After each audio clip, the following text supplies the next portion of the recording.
Ayun, magandang araw sa inyo mga ka-dreamer at shout out sa iyo paring Roman sa kasama ko ngayon na nagsisiming. Siming works kami ngayon ng roofing panels. Ayan, insulated roofing panels ito. Standing seam mga ka-dreamer.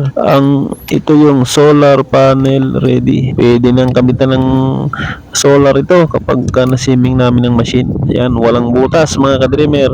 No need na mag-drill ka ng holes. Clamp lang ng solar, may bracket. Ayos na. Ayan, ang ating kasama dito, Simming Works. Ayan, kinasa ang machine, naka-clean sa panel at manual lang na pindot. Pwede din naman i-automatic to mga ka-dreamer. Kaya lang wag mo nang i-automatic at maiksi lang naman yung yero. Ayan, basta walang aberya ang machine mga ka-dreamer ay saglit lang ang tirahin mga ka-dreamer. At alam nyo ba, isang araw lang namin tinira ito. At yun lang, at update lang mga ka-dreamer. Maraming salamat sa inyong panonood. Bye bye mga ka-dreamer.